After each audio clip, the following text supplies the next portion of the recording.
নাম, পোশাক, লোগো নয়, পুলিশের গুণগত পরিবর্তন দরকার বলে মনে করেন বিশেষজ্ঞরা।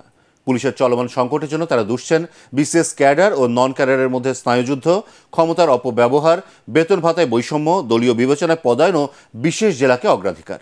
কাল বিলম্ব না করে পুলিশে কাজে ফেরাতে সরকারের জোরালো ভূমিকা আশা করছেন নিরাপত্তা বিশ্লেষক অবসরপ্রাপ্ত ব্রিগেডিয়ার জেনারেল শামীম কামাল।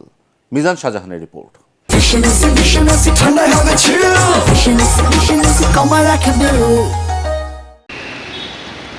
নিরাপত্তার কারণে 5ই আগস্ট থেকে সেবা বন্ধ করে দেয় পুলিশ।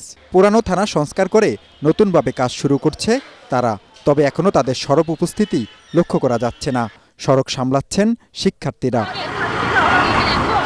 রাতে ডাকাত আতঙ্কে নির্ঘুম থাকতে হচ্ছে নগরবাসীকে। এখন যে পরিস্থিতি চলছে এটা উত্তরণ করা কি যাবে সেটা আমরা অনেকেই বলবে, কিন্তু আমরা এখন আতঙ্কে আছি একটা। এখন পুলিশ প্রশাসন খুবই দরকার। পুলিশ ভাইদেরকে অনুরোধ করবে এবং স্বরাষ্ট্র মন্ত্রণালয়ের উপদেষ্টা হিসেবে যিনি দায়িত্ব নিয়েছেন, আমরা অনেক আকাঙ্ক্ষা নিয়ে বসে আছি, উনি এই পরিবেশটা, শৃঙ্খল পরিবেশটা খুব দ্রুত ফিরিয়ে নিয়ে আসবেন। আমরা এই ব্যাপারে খুবই আশাবাদী। শিক্ষার্থীদের পক্ষ থেকে দাবি উঠেছে পুলিশের সংস্কারের।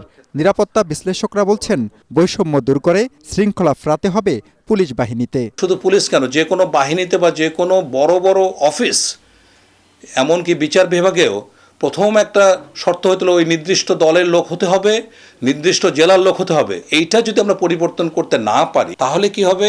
এখন আবার যদি একটা রাজনৈতিক দল আসে, শুধুমাত্র জায়গা পরিবর্তন হবে, চরিত্রের কিন্তু পরিবর্তন হবে না। বৈষম্য নিরসন সময় সাপেক্ষ বিষয়, তাই অবিলম্বে পুলিশকে শৃঙ্খলায় আনতে রাষ্ট্রকে কঠোর হওয়ার তাগিদ দেন এই নিরাপত্তা বিশ্লেষক। আইজিপি মহোদয়ের উপরে যতই সুন্দর কথা বলুক, যতই আশাবাদের কথা বলুক, তার উপরে আস্থা রাখতে পারছেন না।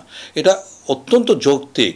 এখন তাদেরকে শোনাতে হবে একটা এমন নির্ভরযোগ্য জায়গা থেকে যে তোমাদের চাকরি, তোমাদের নিরাপত্তা, তোমাদের কর্তব্যবোধ, তোমাদের পরিবার, যাবতীয় বিষয় যেটা সরকারের দেখা দরকার সেটা দেখার জন্য আমরা পদক্ষেপ নিচ্ছি।